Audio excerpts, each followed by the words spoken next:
All right, everyone. So, most of you I know. I'm trying to see if there's anybody I don't know. Maybe Haley, Jay Blackwell, maybe not, but um, hopefully Parkersburg people are here too. Um, so I'll start by saying, awesome job last month, Parkersburg. We did the documentary viewing of The First Step, and before that, we did a uh, community listening session and we did a SWOT analysis. So thank you to the Smoot Theater for hosting us and the little lady there. Her name escapes me right now, but um, she hustled. She she did an awesome job. So but we had Ben, you were there. We had standing room only. Ben was grabbing chairs, and some of the other gentlemen were grabbing chairs because we ran out of room. So it was an awesome time. Dominique has all of the information from what we collected from the strengths, weaknesses, opportunities, and threats. So she has all of that information, and we'll be working with you to put it all together on how to build out ideas for Parkersburg and to make it, make some good things happen. So we did that, and then we had a line forming outside waiting to get inside the theater to show the documentary. And it was great. We did the documentary, then Ben and Charlie and oh, where's our city? Wendy is not on here, our city council person. And then the producer, Lance Kramer, were there. We did a panel discussion with them and they shared lots of information, answered questions. So it was a great evening. So thank you to anybody that was there.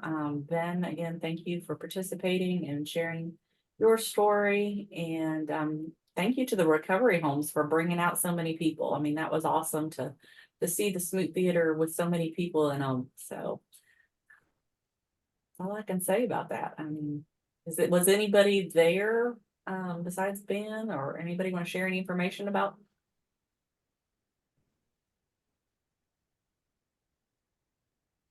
All right. Well, we'll go on from there. So the West Virginia Reentry Councils is now live on all of the tablets inside the jails and prisons. So the email for the reach has been pretty busy lately. This week it has slowed down, but people are reaching out, being the Getting Out app and connecting through the tablets. So I've just kind of been doing an initial assessment. Ashley has been with me on a couple of them, and we've been able to connect with people to figure out when are they releasing, where are they releasing to, what are their needs, what are any barriers that would prohibit housing or employment and things like that. So I'll work with Dominique and Melissa on how to roll it out to people in your area. But we do have several that are coming out to Parkersburg. So any of you that are trained navigators and want to assist them as they're getting out, please let me know so that we can connect them with you to get you working with them. But Krisha, I have a question on the Getting Out app. uh-huh. Is that specific to you to Reach, or is that a national thing? It is a national app. Okay. Yes, so it's an app. I have found that it works better on your phone than on your laptop or a connected device. And it's just a phone app, and it's a messaging so that you can exchange text messages. You can also do visits and phone calls and stuff through that. It is a paid service, so both sender and receiver, in order for me to send a message or for them to send a message, it is 15 cents. So Oh, it is a paid service. So that's kind of the hard part right now is, they are connecting with just us. I've used our Reach credit card in order to purchase funds to be able to communicate with them, and then trying to connect with somebody, their counselor, their PRSS or someone like that, so that I can connect directly with them and save them money. 15 cents isn't a lot to us, but when you're making $30 a month, it's a lot. yeah. And that's if you're making $30 a month. So I'm just trying to figure out that process on how to connect with someone directly in their, where they're currently at and where they're going to connect them to resources. Thank you. You are welcome. Mhm. Ashley, Ashley's been helpful. Ashley Lowe, she's on here somewhere, yes. So she and I have actually done a couple of Zoom calls with ladies from Tigert Valley, and that's been very helpful for us just to establish a pattern of, questions that we need to ask and how to best connect them. And then, I've worked with Seth on some things, so we've got some good ideas in the works. It's just how to get it all happening. So, Ashley, did you have something? I didn't. I was struggling to unmute. I have a new computer, so I'm trying to get all my new settings set up and stuff. So it's just a struggle. But I think you summarized it all great. It's been really, really great to be able to connect directly with people while they're still in there and get them lined up with what it is that they need when they're released. This is kind of what our goal has been from the beginning. And so to be able to actually make it happen and talk to them and have them prepared is really a blessing. So it's been exciting. It is, yes. So I'm keeping right now, I'm keeping, a spreadsheet where I'm collecting all of their information. We also use QuickBase with Jobs and Hope, so I'm connecting them in that database with Jobs and Hope, and then connecting them to a Jobs and Hope agent. So hopefully, we can get all of those wraparound services of what they need as they're coming out. Do they need housing? Do they need employment? Do they need education? Things like that. So we're working on it. Right. So I guess the only other thing I have with events and things, we have the West Virginia Restorative Justice Summit is June 14th and 15th in Buckhannon at West Virginia Wesleyan. We will be there for 2 full days. We have about 30 presenters. So you'll be able to get lots of continuing education credits for LPC, for PRSS, all those other acronyms, that need CEUs. So there's more acronyms. So there's lots of letters available for you those 2 days.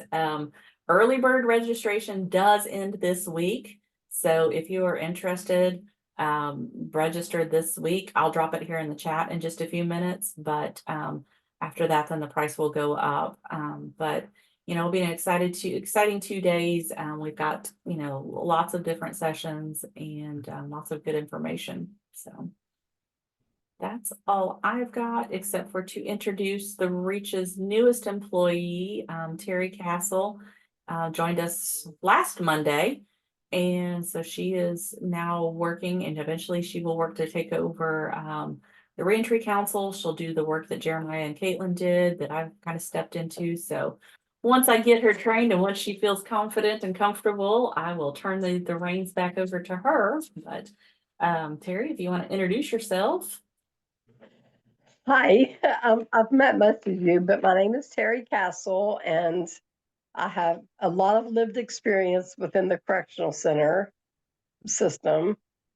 And I'm just grateful to be here, and I'm learning a lot from Krisha, and I hope that I can get on here and figure out how to drop things in the chat and to keep you all up to date on what's happening and what has happened. So I have I hope that I will be as good as Krisha sometime. You have years of experience that I don't have. So together we work together to, as I always, my favorite saying is to put the unity back in communities. So you have experience and knowledge that I don't have. So we all work together to help everybody else. So Thank you. You're welcome. All right. Let's see. Is there anybody, Rich, do you want to go first and then we'll follow up, or what do we, I don't know. Sure, I'm gonna try. Well, see, there goes my screen again. Can you all see that? It's like, Yeah, you're kind of glitchy. So- and talk. So, you ready for me to go? Okay. So we'll just basically have a conversation today. We have Shannon Dugan, who's with our agency, and also Angela Reed. and I'll just try to give a general overview and kind of tell about our structure and how we are set up, and then I'll ask Shannon and Angela to kind of talk about their roles and offer, you know, any other information, and then the three of us can try to answer any questions that you might have. And so I'll just start real briefly with a very brief history of the Division of Rehabilitation Services. We are the state agency that operates the federal vocational rehab program in the state of West Virginia. All states have a vocational rehab program. And let me apologize if I'm sounding weird. I am having some trouble hearing. I was on a plane the other day and my ears stopped up and they haven't unclogged yet. So it's it's very uncomfortable right now, and I can't hardly hear myself talking. So anyway, the Division of Rehab Services in West Virginia is over 100 years old. We've been around since like 1920, providing vocational rehab services to individuals with disabilities of any kind, to help them plan, prepare, keep suitable employment. And I do want to let you all know we have a brand new website, so I would encourage you to go to www.wvdrs.org and check out that website. There's now a link to where you can make a referral on there, so which is new for us. And there's a wealth of information on that website telling you all about the services that we provide to students, adults, our employers that we work with, and I'll certainly ask Angela to talk more about that.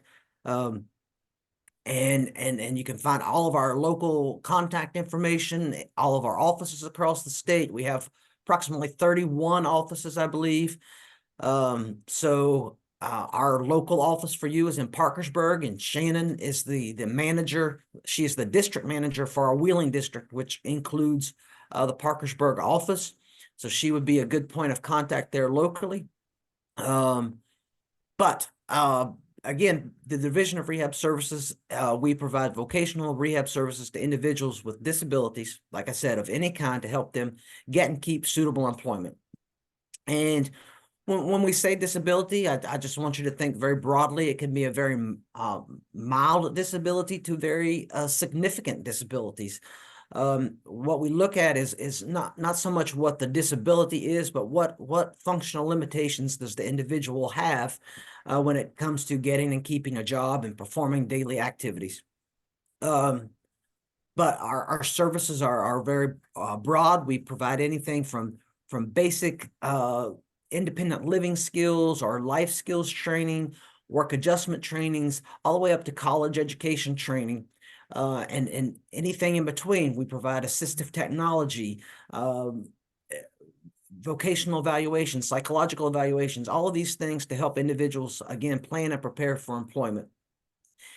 And it's really, in my opinion, hard to explain all of the services that we do provide. So again, Shannon and Angie, please feel free to jump in. But what we do is we start with the person, you know, what is going on with them, what's causing it to be more difficult for them to get and keep a job. And we work with them to find out all of that information, and then develop a plan for employment that will include what are the services that the individual needs to get to that job goal. I personally don't think of vocational rehabilitation services as an immediate service to individuals. It's more of a process. It takes a little bit of time, so it's not really set up to help someone meet immediate needs of housing or food or shelter or anything like that. It's more about a process of helping those individuals achieve employment goals. So again, the services that we provide are very, very broad. We have access to all kinds of different services that we provide. We work with a number of what we call community rehabilitation programs across the state, and they help us provide the services that we need. We have some in-house services where we have assistive technology specialists and folks who can evaluate individuals for technology and home modifications and vehicle modifications. Again, the services that we offer are very, very broad. So it's really hard to describe everything that we do. It's more individualized, and in my opinion, much easier to talk about an individual case and figure out how that individual needs or what that individual needs to help them achieve the employment goal. But I always just try to sum two things up when I'm talking is, the key points are disability and employment. All of the services that we provide are based on the individual's disability and their employment goal. So those are the two key things. If an individual has a disability and needs our assistance to get a job, get and keep a job, then we are a good option for that individual. So I'm just going to stop right there and let Shannon and Angie jump in for a second, and then we'll just maybe open it up to questions and see how it goes from there. I know I just kind of rambled and gave a very broad overview, but just keep in mind disability and employment, and then there's a number of services that we can and do provide to help those individuals achieve their job goals. So Shannon, if you want to jump in and offer anything, that'd be great. Okay, excuse me. So, just to clarify, whenever we say people with disabilities, they do not have to be deemed disabled by the Social Security Administration. So they just have to have some type of physical, mental, or emotional condition that is an impediment to employment. And so we're talking about mental health, physical health, cognitive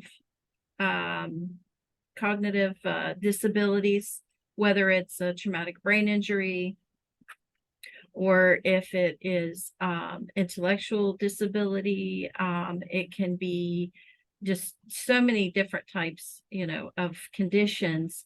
But if you feel that a person that you're working with is struggling, they may have had, 30 jobs, but they just can't seem to keep them because they're short term. And even though they may not even have a diagnosis, they can still come in, and you can make a referral and say, this person struggles being able to keep a job. And then we kind of look into, or the client can make their own referral, but we look into it and say, what's going on that's making it difficult for them to be able to obtain a job or to be able to keep a job? And is there anything that we can do to assist them in that process to be able to get employment and be able to keep that employment? I know there's some people out there trying to get their GED or their high sets, I believe is what it's called right now. Those people, if you know of anybody working on that and they just can't seem to get it, then maybe they have a learning disability, maybe they have ADHD, So think about those people too. The last thing that we want is people to just continue to challenge themselves and they can never make it because they may not even understand what the problems are. Maybe they need accommodations to be able to pass that test. Let's say if it's just because they do have an intellectual disability, or maybe do they need more assistance, or maybe that's just not an appropriate goal for them. So what else do we do? That's one of the things that the rehabilitation counselors do, the vocational counselors, is to look into what's going on here. And if the pathway that they're on, if it's a struggle for them, is there any way we can reduce and remove those barriers to employment if in that pathway? If not, can we think of a different pathway to help them? And sometimes I even had clients that, have, degrees. And this one fella, I really like this story. He worked at a bank and he had gotten a certain amount of promotions, but he had anxiety, and I believe it was ADHD as well. Yeah. And he got so high, and then it got to the point where he could no longer manage that job anymore. And then it created all kinds of problems for him, increasing his anxiety. And then he ended up getting fired.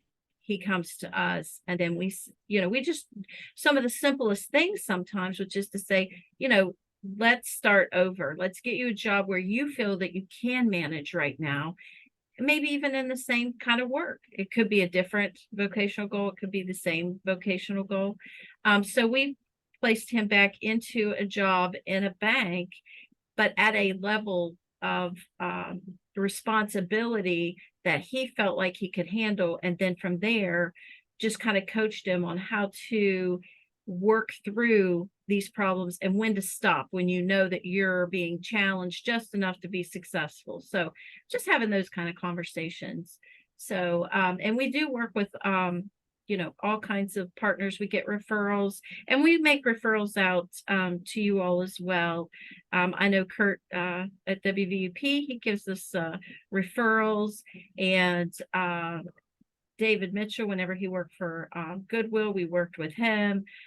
He would give us, and we would give him and actually hire them. And that's when Rich had talked about those CRPs. Those are like our job coaches. So some people, even if they do have training background, may need a job coach, whether it's on the job or behind the scenes, to be able to help them figure out how to manage through some difficulties that they might be having. So like Rich said, there's just so many things that we can do, and we get our partners involved to be able to help us make that stuff happen. We've worked with Disability Rights of West Virginia also. If there's some complications and you know, any miscommunications, to also help our mutual clients be able to work through those. We just Workforce West Virginia, you know, just so many. Jobs and Hope, they give us referrals, and sometimes we're able to send them over some referrals. So I just feel like we have a fantastic working relationship with the community, and I want to continue to, you know, to make that happen. Hey, Shannon, it looks like we have a question. Okay. So, Yeah, it's me. So Shannon, I'm glad that you brought up about the educational assessments. I work part-time for Kentucky Adult Education, so I work with Book Rehab over here. And you know, a lot of GED seeking students may need certain accommodations, like you mentioned. So do they need a reader? Do they need extended time? Do they have an undiagnosed you know, dyslexia or things? You know, those of us in our 40s and our 50s and more, you know, you were pushed through school. And so if, you know, we had a 50, how old was he? 53, dyslexic, and we worked with him for, it took a long time, but got him a reader. He got his GED, he started college. So all of those things, you know, because of programs like yours. And then, you know, on the flip side of that, when they do get to college, if a student had a 504, an IEP or something like that while they were in school, that does not follow you to college.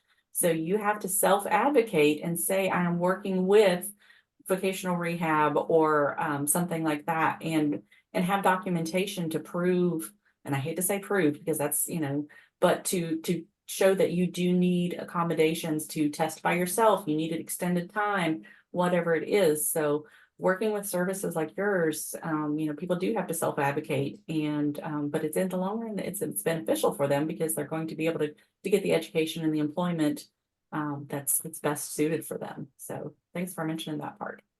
and let me just, on the self-advocacy piece, a big piece of what we do is something called pre-employment transition services, and we serve students beginning at the age of 14. That's the age that we can begin serving folks, but we are mandated by federal law to provide something called, like I said, pre-employment transition services, and there are 5 core services centered around that. But instruction and self-advocacy is one of those services. So we do try to work with our students and make sure that they are trained and able to advocate for themselves. So that's something that we do a lot of, and I think it's a very important service.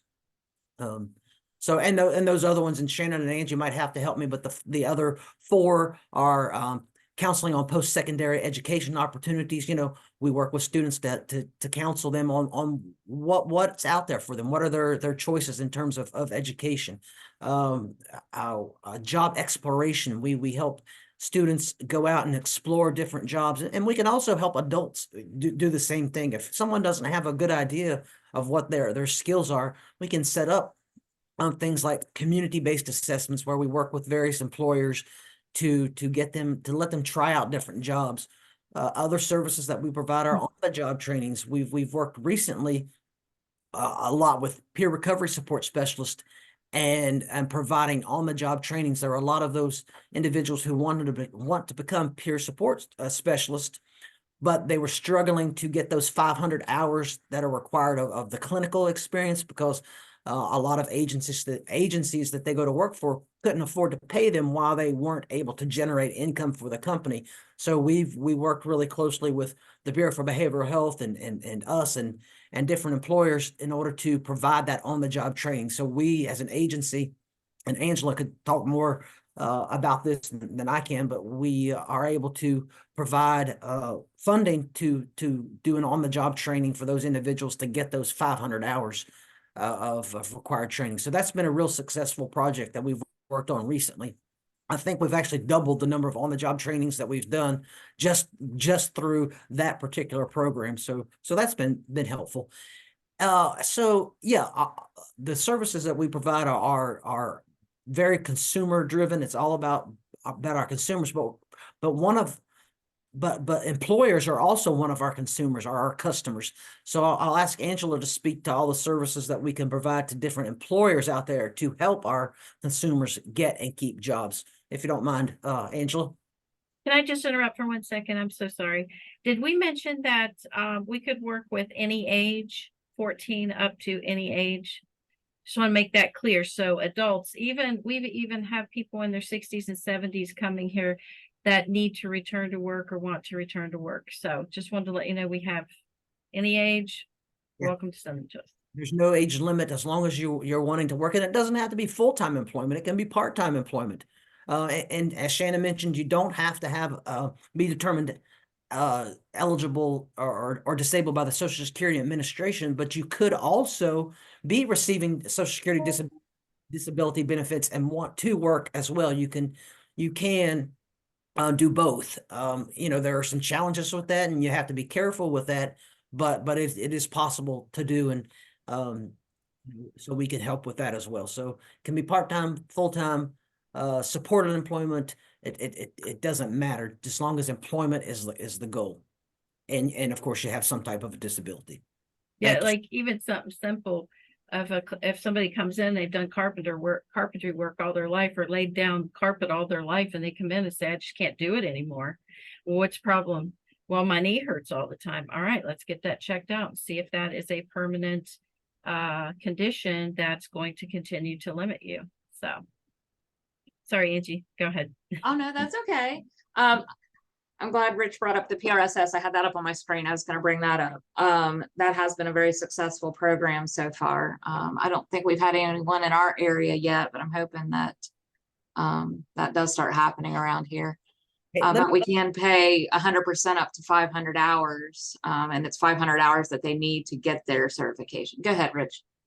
Yeah, I was just going to say real quickly, when you said that we haven't had that in our area yet, actually Dominique just reached out to me earlier in the week, and we're looking at maybe trying to get peer support specialists working with the Jobs and Hope agents. So maybe so Dominique is very interested in having a peer recovery support specialist work with her. So that may be coming to your area. Awesome. That'd be great. We're gonna try. Yeah, definitely ready for it. And along those lines, we also, to other employers, we have the OJTs, work experience and internships. The difference between the three would be an OJT, a company would need to have a job opening, and then we can pay up 100% up to plus $2 extra an hour, up to 480 hours. So it could be part-time or full-time. And then they don't have to hire them at the end.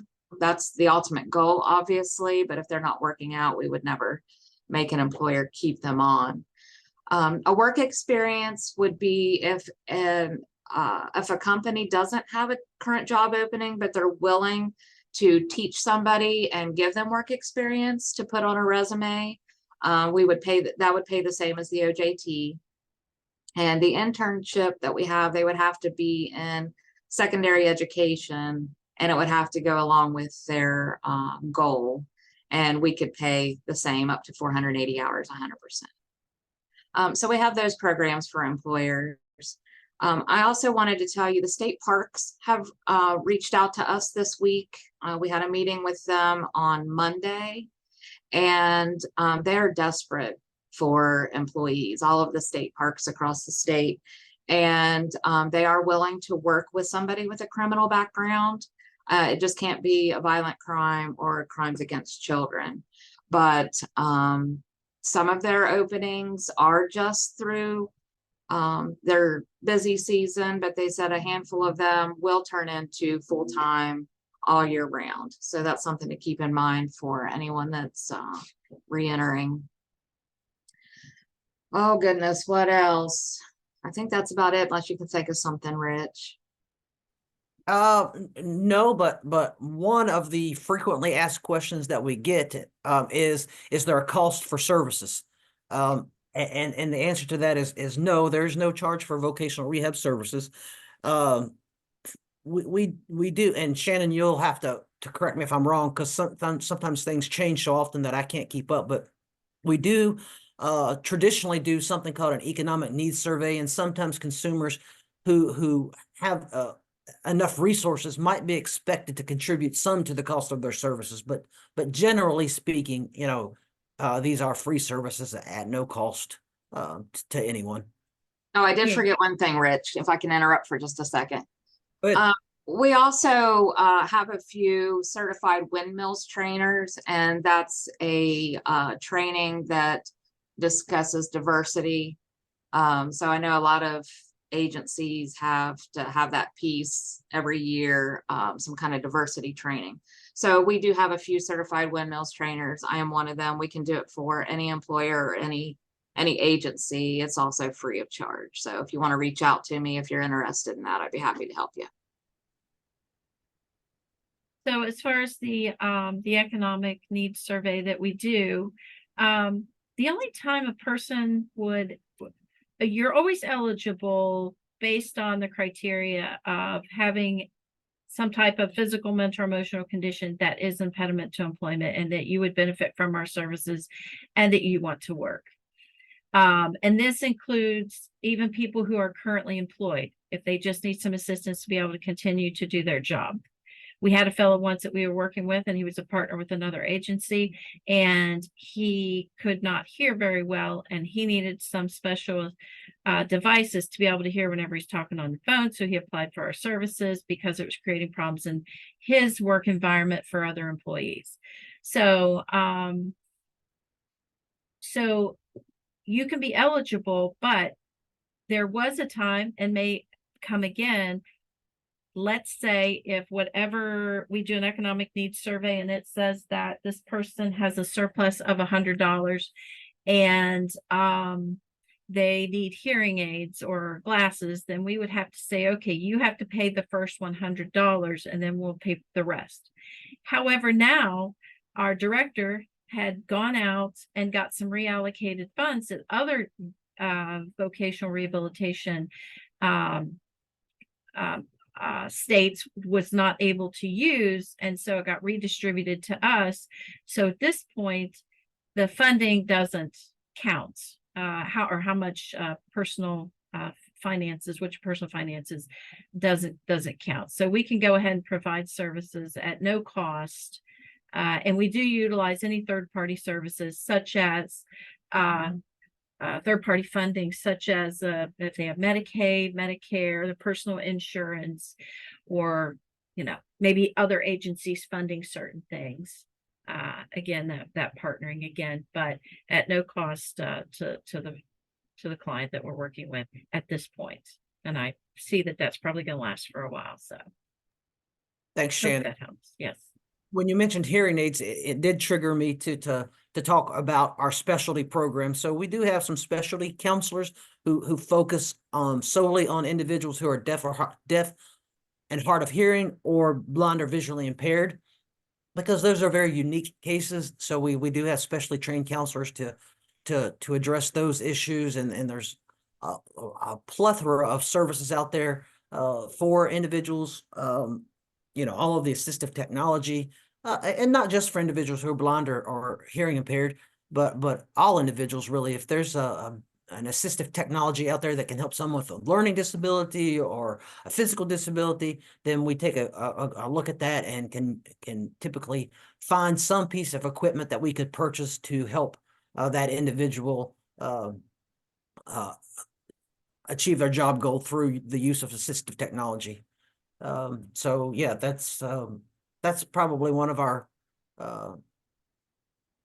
areas of expertise, I would think. We do driver's training. If there's individuals that need tutoring, for example, to help pass the written driver's examination, that's an option.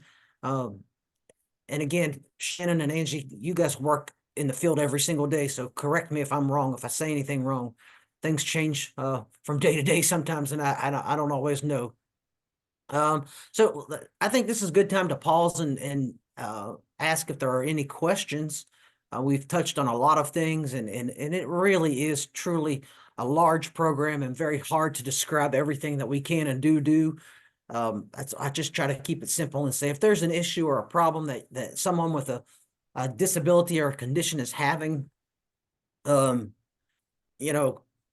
making it more difficult for them to get and keep a job, refer them to us, come to us. You may have family members. You yourself may, be an individual with a disability who needs our services. I've been a consumer. My son's been a consumer. We are open to serving many, many different people, all walks of life, all different professions. So there's just a number of things that we can do to help individuals. So I would encourage you to check us out. Kurt, it looks like you may have something. Yes, I just wanted to say on behalf of myself and WVU Parkersburg, I want to express the appreciation I've had over all these years that DRS has served and supported both the college and specifically my students. Shannon acknowledged our relationship. It has been fabulous. I myself will be retiring very soon. My successor yet to be named. I hope that they will utilize your services as equally as I've enjoyed utilizing them over the past several years. I wanted to thank you before I got off the line here and have to go to another appointment. Thank you so much, Kurt. We really appreciate that, and always appreciate the people that you refer to us, because we're all here to help people succeed. So Yes. Thank you so much. And hey, enjoy that retirement. You deserve it. Thank you. Looks like David has a question. Hey, Dave, good to see you. Hey, thank you. I'm going to take my Peak Living hat off. Just so you know, I'll put the brochure in the chat so you know what Peak Living is. It's something that we hope to bring up to the Wood County area very soon. That's why, Mark and I are on the call, but I want to take that hat off and just kind of add on to what Kurt said. And when I was with Goodwill, I can't tell you the quality of staffing and services that DRS provided with folks that went through mission services. From Shannon, Angie's on there. The whole staff. It just was amazing to watch people's lives change, throughout the different processes and services they provided. So I wanted to give that shout out from an old Goodwill employee to say thank you. And then just for fun, I want to do this for Mark, who's on there, because I feel a little underdressed if he's got his Yankee cap on. So, but anyway, I do want to thank everyone at DRS for all the individuals they help, not only in Wood County but throughout West Virginia. Thank you so much, David. That means a lot. You were just fantastic to work for. We do miss you, that's for sure. And I just want to jump in. Dave mentioned, watching people's lives change. One of the highlights of vocational rehabilitation, for me anyway, is something that we do called our Ability Works recognition ceremony. And so every year, counselors from across the state who have worked with an individual who has successfully achieved their employment goals, they nominate these individuals to be recognized at a statewide ceremony every October. And we're currently in the process of selecting those individuals, and they truly are great stories. You can go on our website and watch those success stories from back in, I think we have everything on there from 2010, but it's very moving to come see that in person. So we'll definitely keep you up to date as to when that's going to be. It's always in October, always at the Cultural Center in Charleston. I don't know the exact date right now, but if you ever have a chance to come watch that ceremony, I would encourage you to do it. When I was a vocational rehab counselor, I had one of my consumers selected as the Ability Works winner for the year, and there's no bigger honor for a vocational rehab counselor than that, because it just highlights everything, the good work that everyone does. So I think, do a good job of recognizing all partnerships. Everybody has a role to play in helping these individuals achieve their goals, from the counselor, the consumer themselves, disability rights advocacy organizations, community rehab programs such as David mentioned, like Goodwill and Job Squad, and all these different folks out there are all of our partners that work hard to help our consumers succeed. So do we have any other questions, comments? We talked about a lot of information, but there are frequently asked questions listed on our website. So I would really encourage you to go take a look at that new website. It's designed a lot better than our old one, and it's pretty user friendly. I'm looking at our success stories tab right now, so that's where you can click on that and find all those success stories that we've had. We also try to recognize employers on a regular basis that work well with us. So that's always good to read about. Any other questions or? I have a comment. I just want to say that many, many years ago, I was still struggling with, some issues that I had. And you guys were the first people to motivate me to go to college and help me pay for it. So I just want to say thank you so much, and look where I'm at today. I've come a long way. Congratulations and thank you. That's awesome. You're welcome. Appreciate you sharing. Anytime. I do want to say that the Parkersburg office had expanded several years ago to include let me go through this. Doddridge, Ritchie, Pleasance, and Wetzel and Tyler. And I feel like I'm leaving one out. Angie, if you remember, if I'm leaving one out. We also do serve I think that's Wirt. it. That's it. Okay. We also serve Wirt and Wood. That's what the Parkersburg office serves. And one of our efforts has been to, because we have lost some people moving on to different jobs. And I mentioned Amber, and then another one had taken a federal job. But so we've lost some people. So we're trying to replace some people, but we're also adding even more people so that we can start serving the outlying counties, the adults and the students, and trying to really get in there and be so much more effective. So I will let you know, we have some hiccups at times as we are hiring new people and trying to get those people trained, going into the schools and trying to make sure that every school that we have, which is like 11, 12, trying to let them know what we do, and they're expressing great interest. So, we get a little stretched at times. So if you ever find that to be a problem, as we have made 3 more recommendations to hire 3 more people. So those should be coming in. But again, a lot of these people's never done this job. So if you ever do have any problems at all, please, forgive us and come to me or Sandy Griffith, who's the branch office manager here, and we'll try to work through any difficult times. But just wanted to put that out there as we're trying to grow. We have some growing pains. Yes. Okay. Deb has her hand up, but Deb, if you don't care, I want to say 2 quick things, and then we'll actually 3 things. Shannon mentioned the schools. So I don't think we said earlier that we do have vocational rehab counselors assigned to every high school in the state of West Virginia. And so I think that's very, very important. And thinking about the group of people that we have here today, the reentry councils working with folks, who are reentering from the correctional facilities. Yes, we can, DRS does want to help people reenter, but we also want to act as a diversion.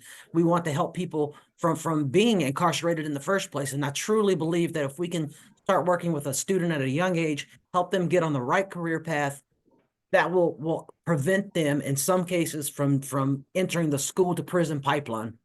So I've always felt like we do serve as a method of diversion. So I just wanted to point that out.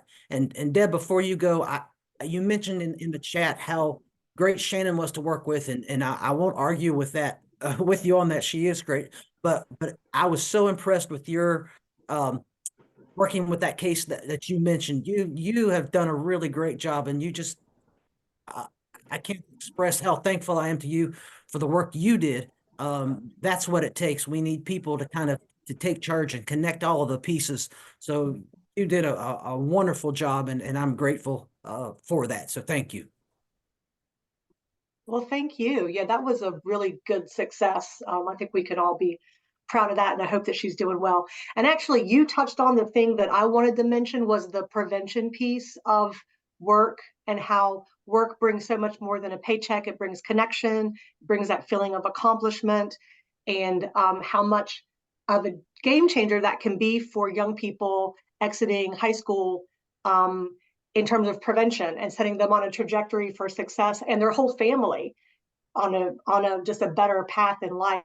And really enjoy working with you guys. And as I've been going around to the different children's facilities and schools, I've really been trying to emphasize the importance of not just checking the box on the IEP paperwork that they talk to DRS, but actually like really trying to make that connection and talk that up to the families too, to work with y'all and get that started. So thank you. Thank you, Deb. Any other questions that we can try to answer?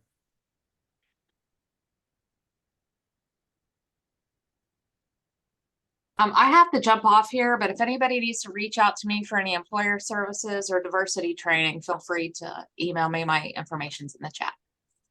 Thanks, Thank Ann. I just want to say thanks to Sherry Bond. She just put something in the chat that she had received DRS services and that they were a huge help. And just want to say to Sherry, we really appreciate you, Sherry, out there sharing your experience and getting people to come and seek our services out. So thank you for being that person. Absolutely. And so, yeah, as Shannon mentioned, we definitely have hiccups across the state. We have staffing issues. We're always short-staffed, just like everyone else. We're not a perfect program, but I truly believe we're all here to do the right thing and do the best we can. But my best piece of advice for any individual, any of your consumers or yourself, if you're seeking rehab services, you go back to those self-advocacy skills and just advocate for yourself. Be that squeaky wheel. You can always catch more flies with honey than you can with vinegar. So be nice to us. Don't be afraid to advocate for yourself and speak up and ask questions. And that's really the most important thing is this for our consumers. This is their plan. It's their job or their life.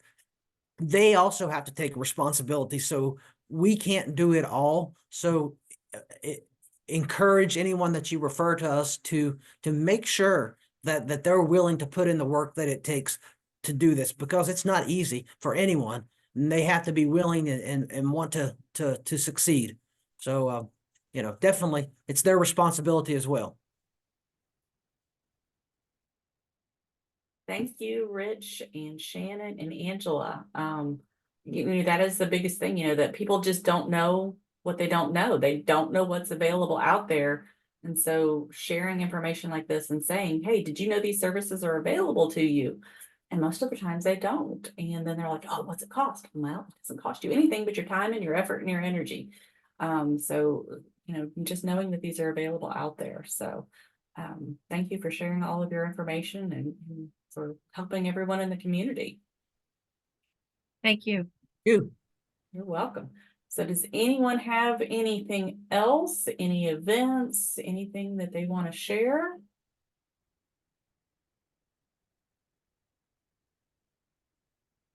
All right. The only other thing I can think of is that I'm looking to see if there's anybody local. Mark, I think you're local, right? And then No, ma'am, I'm with the you're Liberty Center in Charleston. Charleston through Yeah, Pink wait, Liberty. you're Charleston, yeah. Yes.